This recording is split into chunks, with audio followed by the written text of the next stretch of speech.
As he slowly opened his eyes, a flood of sharp, vivid memories clashed with the confusion in his mind, leaving him lying on a rooftop with a pounding head and the air filled with a rotting stench, while staring down at crowds of people moving with an eerie, stiff walk, causing him to wonder out loud where he was and how he got there before a chilling realization hit him. He shouted in horror as he finally realized the people below had turned into zombies, panicking and frantically patting his pockets for a phone to call for help, only to find a small bag of peanuts, the last thing he had from the supermarket, slipping into his hand, which made him think that maybe he should just finish them and give up before a girl in shorts and a t-shirt suddenly stepped out the door to his surprise. His heart raced as he peeked and realized the zombies were already there, but instead of an attack, the girl stabbed a water tank to drench herself, washing right there while he stared, baffled and mesmerized, thinking a sexy zombie was the most absurd thing ever before he let out a small sound that made her snap toward him, sprint at him, slap him, point a gun at his forehead, and force him to talk, which he did while trembling and begging for his life, even as his eyes shamelessly drifted to her, only to be interrupted by a warning from his sentient chicken companion hidden in his pants that enemies were attacking and they had to fight, causing her to glare, lunge at him with something to kill him, and suddenly be attacked from behind by a zombie lunging at her. She dodged fast, but the zombie kept coming, slamming into Shurong and beating his groin until he screamed in agony, begging the beast to stop, until a sharp dagger flew through the air and pierced its eye, making it roar as it revealed the girl. She had thrown the weapon, and now the zombie turned its fury on her, forcing her to realize its thick skull made bullets useless while its injured eyes left it swinging blindly. With barely any room to move on the rooftop and more zombies gathering, she spotted its huge upper body and broken leg moving slowly despite its strength, so just as it lunged again, she pulled another saw from her wrist. Shurong yelled for her to be careful. She ducked and sliced off one of its arms before swiftly beheading it, then she sighed in annoyance at her dirty clothes, turned to the terrified Shurong to ask which faction he was from, and when he froze in horror thinking it was a nightmare, she demanded to know who he was and why he had such a precious elixir, even pressing a saw to his neck to make him realize this was real until a sniper shot rang out and hit her in the leg. Shurong panicked and asked if she was okay while admitting she'd been shot, muttering that she didn't know why mutated zombies were chasing her but felt someone pulling the strings from afar, while on a distant rooftop a sniper smirked and praised her skills before telling his partner to let the zombies handle her, and his companion praised the boss for getting the zombie core without lifting a finger but worried she'd only been shot in the leg, fearing she might come after them and that his skills wouldn't save him, so the sniper reassured him that the first bullet he fired contained corpse toxin and would soon drain her life, leaving Shurong to stare at her swelling leg while the girl confirmed it. The bullet was poisoned with a deadly zombie toxin that she knew she couldn't survive, and she warned Shurong that the attackers from the 17th faction were hunting him for the zombie core he just stole, promising they would kill them both if they didn't move, so she offered to buy him time while he escaped with a note to her sister and a promise that he must find her sister and save her, telling him to run to the rooftop when the smoke came. But as he fled, he was torn up inside knowing she was dying to become a zombie herself and that he could never leave her, yet the system suddenly appeared and told him he was shifting back to his old world where he could finally get the rare penicillin she needed, so he instantly said yes and woke up in a hospital shouting for the medicine while she lay dying on the rooftop floor, and just then he grabbed the penicillin and shouted that he was shifting back. Landing instantly in the ruined world he rushed to the girl and cheered that she was alive, but she stared at him in shock, wondering how he could have brought back penicillin after all he'd done, so he proudly showed her the bottle, insisted it was real and would save them both, urged her to swallow the capsule, and when she did, she told him the swelling was already fading and the toxins were leaving. Unbelievable, she whispered as the medicine instantly stopped the poison, leaving her wondering what kind of penicillin it was, before a sudden knock at the door made her eyes widen and her yell for Shurong to hide by shoving him through the roof just as the sniper and his men walked in, only for the girl to step forward boldly and mock them for finding her when she was about to find them, causing the shocked men to freeze in disbelief before panic took over.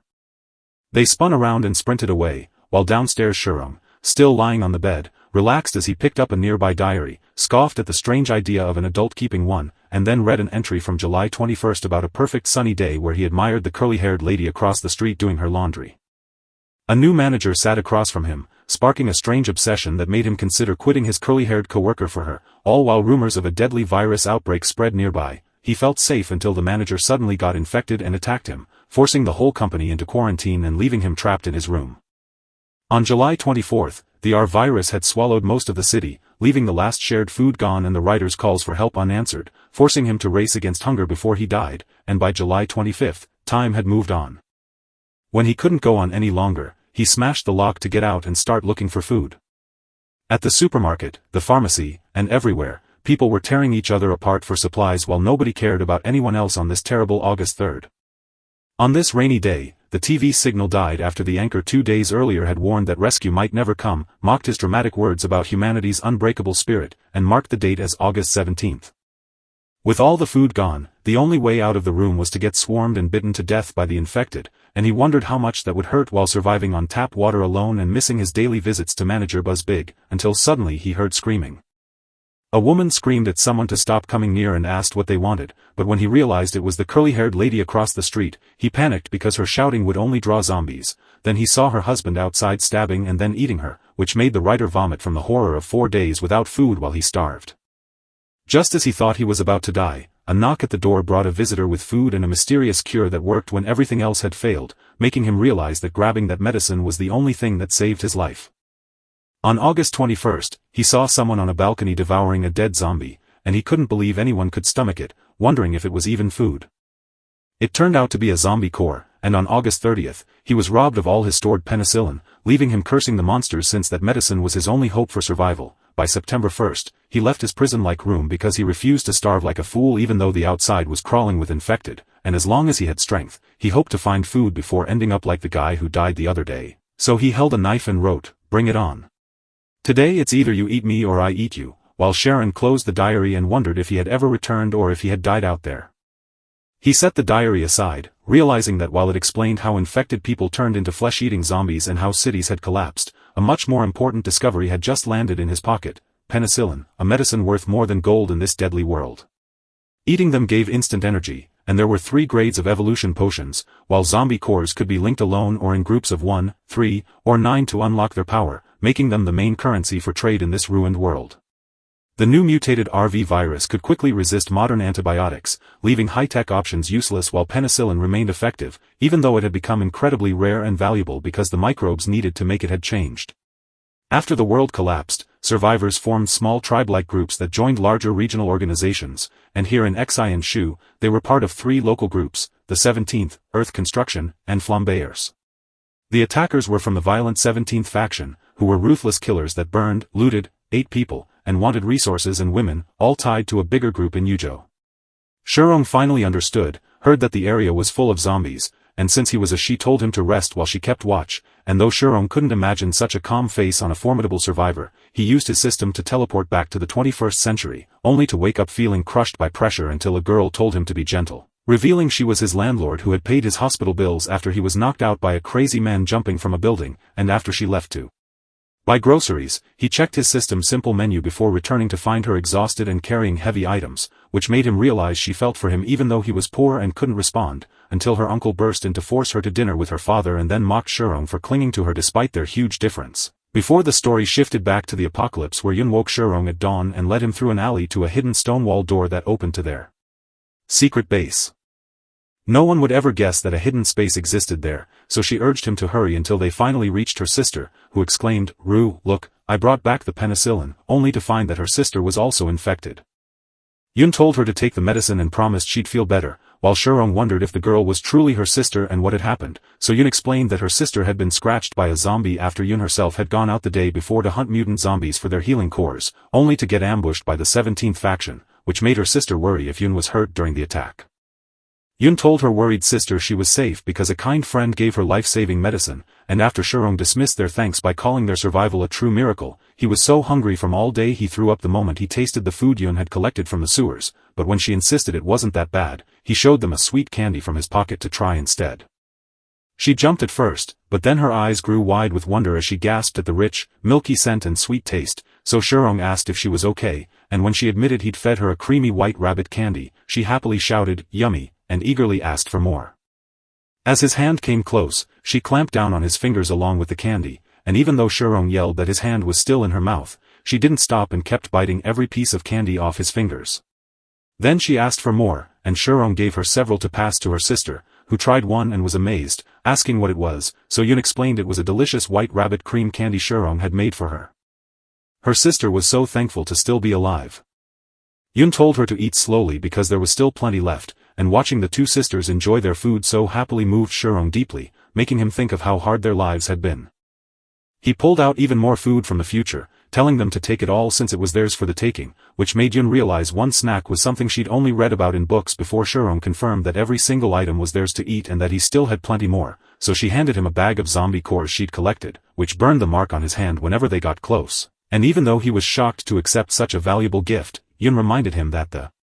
medicine he gave saved their lives and the food he brought was worth far more than a handful of cores, so she promised to repay him later before he suddenly rushed to find a restroom, pointing out the ancient, deep squat toilet inside while deciding to get business done first.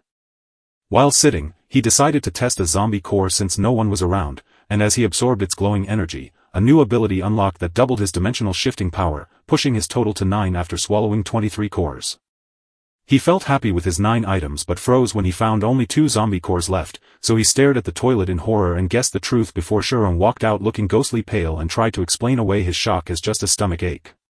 Shurong promised more food, but the confused Yun reminded him he'd already given them everything, so he secretly realized he'd need to return for supplies since his current stash wouldn't last long, until Yun revealed she was a merchant with regular deliveries, which shocked him and earned his trust after she handed him a tiny yet deadly handgun for protection on his solo mission tomorrow.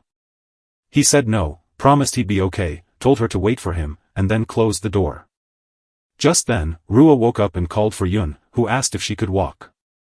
After Rua confirmed the medicine Shurong gave her was working wonders, Yun felt relieved but ordered Rua to secretly follow Shurong to uncover his true purpose, warning that his claims of being a merchant were likely a lie and that it was too soon to trust him, causing Shurong to vanish into a different world and then wake up in a hospital where he realized he had no money left to pay his bills after months of unemployment, forcing him to walk outside and stare at a passing car while feeling like a failure who never became rich despite his hopes. Even with the risk of being robbed and killed by the 17th faction, he still decided to gather food and medicine, which would be worth more than gold in the coming apocalypse but impossible to sell safely. Determined, Shurong bought a huge pile of food, paid the 1,050 yuan at the counter, and felt relieved knowing his support could help Yun, who was skilled but struggling against the zombies. He packed his clothes and extra supplies carefully, deciding that since each jump needed half a zombie core's power, he had to be stingy and avoid wasting energy, a fact that made him seethe with anger over the toilet that had drained so many cores, while Shurong struggled to stay awake back in the zombie apocalypse where Rua watched him vanish and wondered if her tracking was really this bad before settling in to wait from a high spot, convinced he wouldn't show up just yet.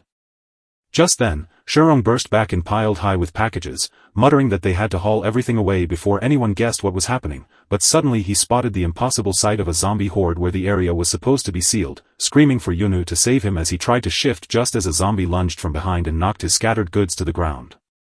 Shurong barely dodged the attack and found himself hanging from a rope as zombies crashed down below him. He screamed for a dimensional shift, but his passive skill triggered a quick climb instead, leaving him in a panic. He needed a dimensional shift instead of this, but a panel suddenly appeared, revealing he had 7 skill points where each upgrade cost double the last, causing Shurong to groan at the ridiculous system before quickly climbing twice consumed 3 points and made him feel incredibly strong, allowing him to hold himself up with one hand while carrying his gear and confidently declare that he could walk on the wire like flat ground, much to the stunned silence of Rura on the rooftop who realized he was far from ordinary, so he landed safely, noted the zombie-blocked path, spotted a tall building ahead for a better view, climbed effortlessly, saw a massive swarm of disgusting zombies through a window, and taunted them by yelling, "Want some fresh meat? Come on, you stinking zombies. Catch me if you can," but the moment he mocked them, the window glass shattered and he fell straight into the mob, where he instinctively snapped one zombie's neck with his bare hand, gasped in shock at his newfound strength, and then killed another zombie before it could even lunge. But there were too many, and even his iron arm couldn't hold them back, so he leapt from the room and grabbed another window just as zombies tumbled out after him, leaving him panting and relieved that he hadn't been scratched, knowing that in this world showing off is a dangerous mistake, until he realized he felt lighter and found his bag was gone, fallen into the horde below, making him cry out in horror. "Where is my bag? I climbed all the way here for nothing and now I've lost my supplies." He gritted his teeth in frustration, having just spent his last cash on this trip, realizing that bag held his entire startup capital. He boldly returned to the horde and shouted, "Hey buddies, I'm back, want some soft, tender human hands," as he extended his arm for them to grab, causing the mindless zombies to lunge and tumble down while he calmly guided them with, right, just like that, no rush." One by one, everyone went down until the area fell silent, and though Shurong laughed that the zombies were easy to beat, a red flash and a sudden attack from a massive zombie knocked him right into a wall. Pain shot through his shoulders as the impossibly fast creature, far from a normal zombie, shocked him with its sudden agile moves. though he briefly thought about returning to the modern world. He knew shifting back would waste his precious skill points since he'd respawn in the same spot, so with a thought of damn, no time, he went all in. Activated the system to spend every remaining zombie core and skill point to climb quickly to level 6 and unlock fearless focus and steady footing, which let him see the creature's moves clearly and dodge its attacks narrowly, but even at full speed he couldn't shake the zombie that stuck to him relentlessly. His strength fading fast, he knew that even a moment's hesitation would let the beast snap his neck, so he sprinted until he hit a solid concrete wall and, with no other choice, drove a heavy wooden beam right through the monster's shoulder and into its spine to stop it for just a second, only for the zombie to shockingly start moving again, making him roar in frustration before a wild fight finally ended, leaving him exhausted but relieved to have grabbed the core, while Rua stared in amazement at his survival and realized Shurong fought just as well as she did. After finally reaching the bunker and boasting about his cool finds, Shurong welcomed his sister out, only for her to notice his bloody appearance and worry he was hurt, until he confidently reassured her that it was all zombie blood and invited her to inspect him, leaving her both shocked by his lack of wounds and eager to help him clean up. Shurong froze and asked what she meant by, "You and me bathe together," then confirmed it while already taking off her clothes to save water, only for Rua to call him inside and ask why he was taking so long, causing Shurong to hesitate and worry that Yun would kill him if she found out, but Rua dismissed his fear and urged him to hurry, leading Shurong to decide to comply and step forward, until Yun suddenly grabbed him by the ear to stop him for trying to see his sister naked, prompting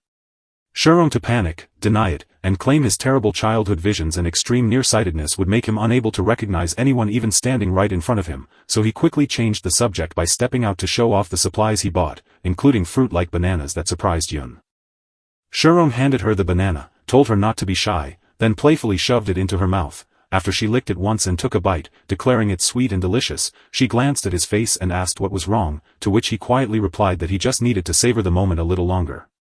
Rua said having so much food felt like a dream, and Yun asked Shurong if he really meant to give them all those precious supplies sitting on the table. Shurong knew their worth but promised to repay their protection if they stood by him, while Yun reminded herself to honor her word even after her past failure to help when he was in danger, and Shurong admitted his savings were running low on supplies and he urgently needed to make money again while also realizing he was out of skill points and still hunting for a zombie core to buy dimensional shift points. Yun scoffed at the value of money, calling it worthless scrap that wasn't even good for wiping your butt, while Shurong clarified he meant gold and treasures. Yun then stood up, dragged a gold bar from under the table where it was propping a leg, and showed Shurong the 3 bars she had gathered. Shurong looked at the bars and thought they were real gold, but Yun explained they were just heavy squares used to keep furniture from tipping over and were actually worthless here. She offered to give him all her extra ones since he found them so valuable, leaving him dreaming of wealth while his sister Rua quietly held a knife to kill him until Yun rushed in to defend him, arguing that he had saved their lives with medicine and was a good person, while Rua reminded them of a past betrayal, where a traitor sold them out and left only them alive. When Shurong woke up and asked what they were whispering about, both sisters suddenly claimed they wanted to sleep with him, and after Shurong agreed, he insisted on sleeping in the middle. So he ended up caught between the two beauties, only for Yun to swiftly kick Rua's knife away, sending her crashing down on top of Shurong in a funny spot while Shurong reminded her that with her sister watching, they couldn't do anything, yet Yun insisted he sleep next to her and declared that from now on Shurong would sleep beside her so she could protect him, and Shurong agreed that safety came first, later asking if he was an evolved one while pretending not to know what that meant and insisting he was just a handsome regular guy before asking how he had escaped that dangerous building. Shurong nervously asked how she knew, and Rua revealed that her sharp sense of smell had picked up the scent of that building on him from yesterday, adding that only the toughest survivors could escape alive, which meant Shurong must be quite impressive too. Thinking fast, he invented a lie about getting lost among zombies and blaming his gun for his escape, then nervously wondered if anyone would believe he possessed the primordial emperor system before Yun invited him to the shooting range to practice, where she first mocked his aim and grip before gently correcting his stance and teaching him to relax and focus until he hit the target, triggering a system alert that unlocked his long-range weapon mastery skill but left him with only 2 skill points, forcing him to save them for a dimensional shift back to reality while asking Yun to lead him to a nearby trading post to buy zombie cores, where he traded rare cans of fresh meat for 11 cores with an old guard named Old Garlic who feared humans more than monsters, and after negotiating a deal where Shurong paid extra for Old Garlic to hunt down gold, he used the cores to upgrade his skill 4 times and discovered a new Doom Bullet effect that required him to shout its name to fire, leaving him mortified. Why did nothing happen? Isn't this just a normal bullet? He grumbled, muttering that he needed to study the effect more, while the confused girls quietly turned around and went back to their work, prompting Yun to suggest they wait and clear out a room for Shurong. Shurong wondered if she could really carry all that stuff. She laughed it off, claiming, "What? This is nothing. This power is just a warm-up for us evolvers," Shirong said with a curious smile, while Yun explained that becoming one was incredibly rare and offered 3 dangerous ways to do it, from the risky RV virus to swallowing zombie cores or drinking special potions, so Shirong eagerly agreed to trade for one the next day and headed out with Yun to the Alliance stronghold while Rua stayed behind, fuming about Shirong just before a nearby building suddenly crashed down. She was shocked to see the building across collapse because of the doom bullet Shirong fired earlier. Then she spotted a lone zombie stagger on quiet streets until Shirong and Yun surprised it with a dagger, and Yun explained that they were on Central Street, a place full of zombies where guns should only be used as a last resort. So she lifted a shutter to show a hidden car inside and told Shirong she keeps supply points for safety and that they should drive to the Earth Construction Alliance, which is just a 2.5-hour trip by highway. They raced down the road as zombies chased them, and while Shirong pointed out the horde, Yun calmly assured him they would shake them off before she warned him that becoming an evolver was dangerous. Though he wasn't sure if he'd take the potion, he insisted they buy it just in case, and trusting the Alliance like a guild, he planned to share only a little information first, until a zombie suddenly grabbed his car window and scared Yun. She shouted that red zombies had suddenly appeared everywhere, begging Shirong to shut the window while he fired uselessly as they dodged and even punched through the roof, only for her to reveal their bulletproof nature and leap out the window to slice them apart with her blade while driving. Just as a zombie snatched her leg and threw her off the car, Shirong suddenly appeared to shout, "Hey guys, don't hurt my bodyguard." Shirong wiped them out in a flash, still breathing hard as he admitted it had been close before rushing in to blast the zombies' heads with his gun and taunt the red one, leaving Yun stunned by his power, only for Shirong to realize his body was tired and need a gym workout just as Yun warned him that a fresh wave of zombies had suddenly surrounded them. "Get in the car," they shouted and ran toward the vehicle. As a terrifying horde of zombies swarmed the car, Yun slammed the gas pedal to crush them under the tires, but soon the vehicle ground to a halt with the undead piling up beneath it, with only 10 regular bullets left and the doom bullet being his last hope. Shirong quickly spent all but 2 of her skill points to buy 7 extra doom bullets, planning to use the final 2 for a getaway back home if the bullets failed, before she finally glanced at Yun. If Shirong had moved, Yun would have died, so he told her the car was safe from the zombies for now, only for her to scold him for wasting bullets and insist on keeping one last shot for his own survival against the cheap death that awaited them. But when he fired all 8 shots into the pouring rain that made the stench of swelling rotting flesh unbearable, she calmly explained that the water would eventually make the dried-up zombies look alive again before something truly interesting happened. They kept soaking up water until their skin stretched to its breaking point and finally popped.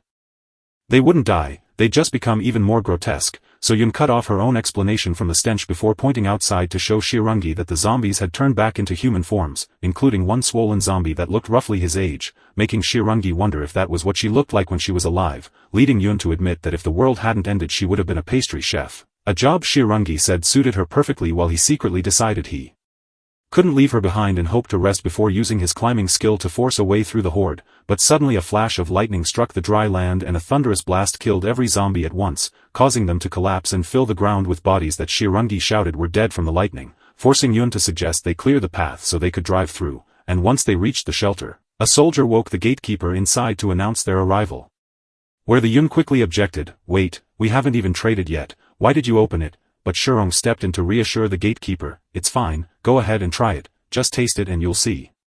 Smelling the rich aroma, the gatekeeper admitted, "You really know good stuff," then took a bite and kept eating until the whole can was gone, prompting others to ask, "Brother Luo, how does it taste?" while the gatekeeper lamented, "It's already finished. I didn't even get to savor it properly," so Shirong immediately handed him another and said, "No worries, I have more," before giving them 4 cans in total. Yun whispered urgently to Shirong, asking if he knew how much they could usually trade for 8 cans, while a satisfied Brother Luo declared, "Not bad." About 30% full, the gatekeeper told his men to enjoy the rest, but they immediately snatched the remaining cans and started fighting over them while he wiped his mouth and praised the tasty meat before promising to report Shirong to the Lord and having a guard lead him and Yun to the refugee shelter, where people eyed the food greedily and a young girl was being brutally beaten by a man who demanded stolen medicine, prompting Shirong to step in and ask why he was using violence, only for the man to explain that medicine was rarer than food and stealing it meant death, while the guard waved them along, telling them outsiders shouldn't interfere with their city's strict justice.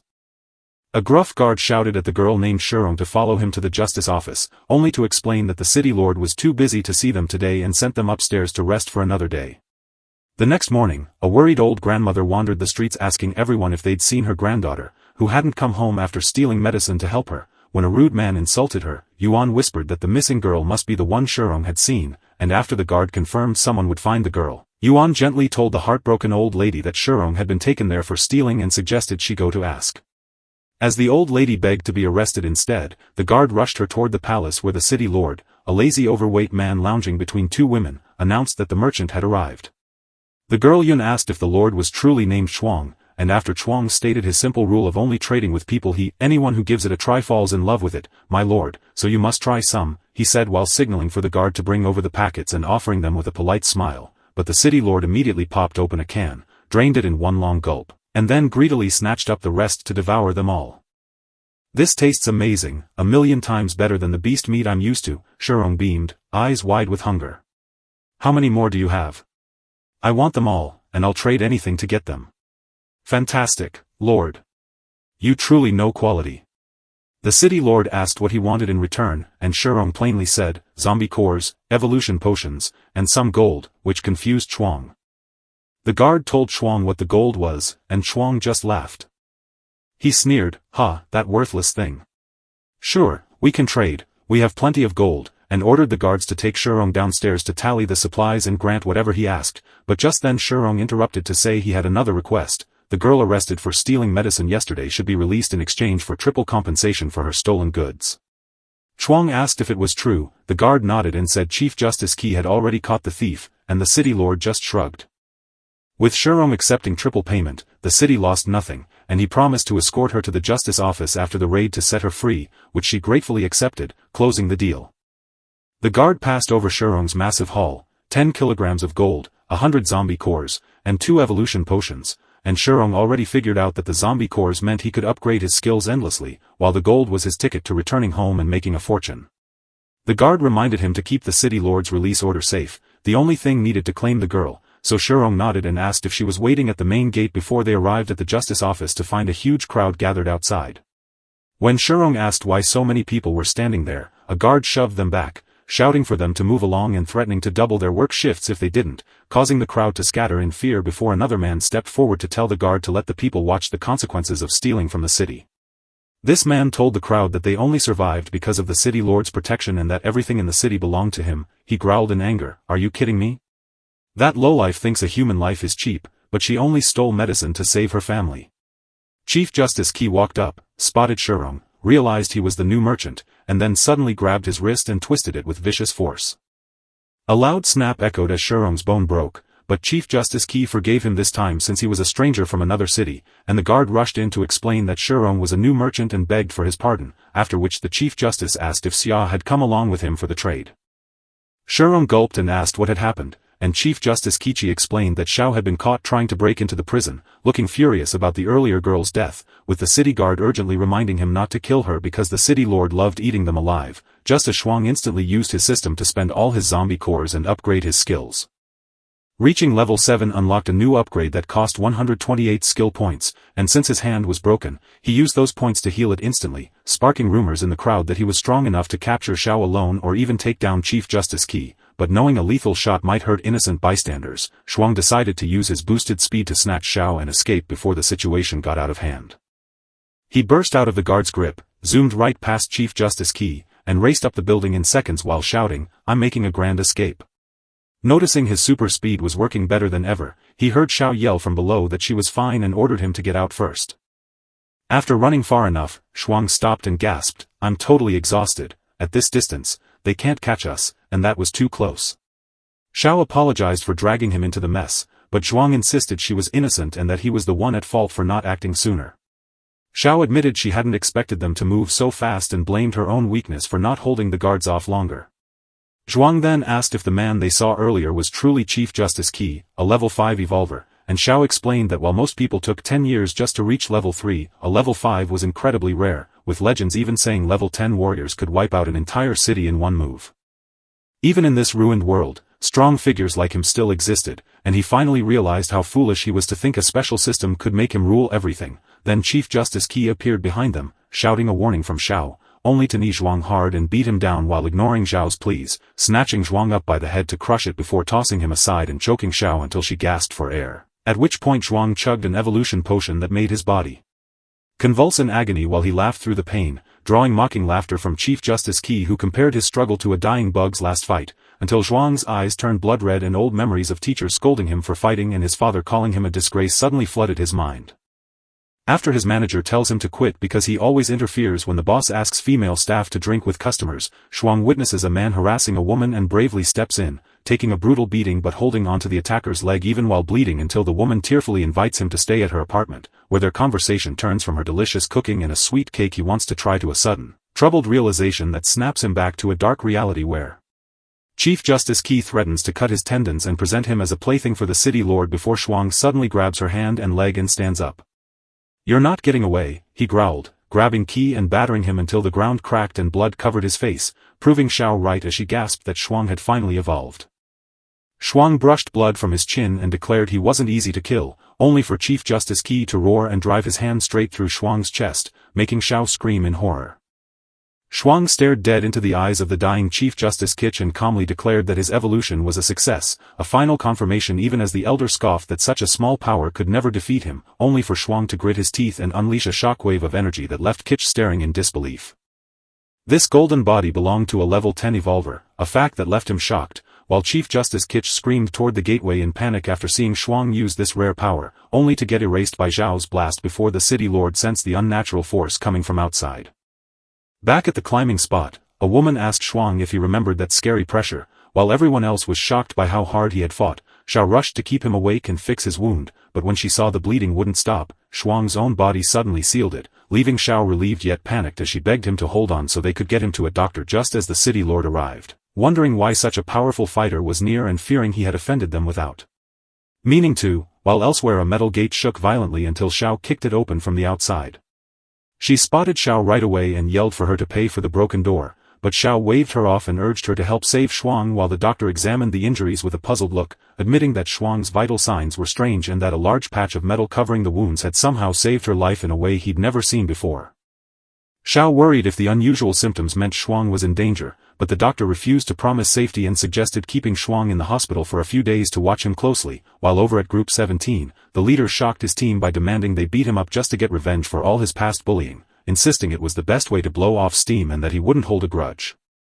They agreed, and before long, a storm of punches crashed down on him, causing the boss to curse silently in shock at how hard they hit while secretly vowing to prove his dominance later, only to walk straight into a doctor's clinic, knock, and immediately claim he'd been injured again when the doctor opened the door. The doctor sighed and let the injured man in, noting it was his third visit that month because he got hurt far too often. The man simply said his job made injuries unavoidable, but at that moment, Xiao stepped out of another room and froze upon recognizing him instantly as the same man who had threatened and attacked them before. She wondered why someone like him was here instead of at his own Faction 17 medical facility, fearing that if he discovered they were hiding here, he would send his men to surround the clinic. She needed to escape before he notified his men. As they approached the exam room, the doctor told them other rooms were occupied and directed them closer so he could take care of their injuries. The leader agreed and walked inside, straight into the same room where Xiao was waking up. The doctor immediately intervened, saying that Zhuang couldn't be moved in his condition and told them to put him down. Xiao protested, insisting they had to leave immediately, but just then the Xiao watched with worry as Zhuang didn't wake up as expected, but just then Zhuang groaned, opened his eyes, and jokingly called the doctor a freak. Zhuang stepped up to face their enemies alone, refusing Xiao's offer to help and telling her to focus on healing while he went out to take them all down, where the leader and his men were already waiting. One of them urged Song to rush in and kill the two, but Song refused, reminding them of his promise to the doctor and ordering them to stay put, until another member pointed out that the resource station said the doctor would be going out to buy medicine that afternoon and suggested they use that moment to enter, kill Zhuang and Xiao, and then claim the pair had run off on their own so the doctor wouldn't blame them. Song agreed the plan made sense and decided to proceed, ordering everyone to grab their weapons to kill the guy but capture the girl alive, even as another member asked why Song was still messing around after Dr. Xiao had warned them, to which Song dismissed the concern saying it was a separate issue and that keeping her unaware was fine. Just then, the door opened and Zhuang walked out standing in front of all the men, declaring that there was no need for them to come inside because he had come out himself, leaving the members shocked and cursing that he dared. Most were weak level 1 evolvers, except for Song who was level 3. But after Zhuang quickly calculated that he had a 90% chance to win, he unleashed his power in a split second and knocked everyone out instantly. Only Song stood tall with his level 3 strength, shocked to see how quickly Shuang had gone from a weak human to a dangerous foe who could kill everyone in seconds with real weapons, so Shuang gave him one last shot. Kneel, bark like a dog, and call me grandpa, or I won't let you go, before visiting his old merchant friend to swap food for 20 kilograms of gold, promising to always pay him in Ken while the confused merchant wondered why anyone would need gold when zombie corpses are the usual currency today.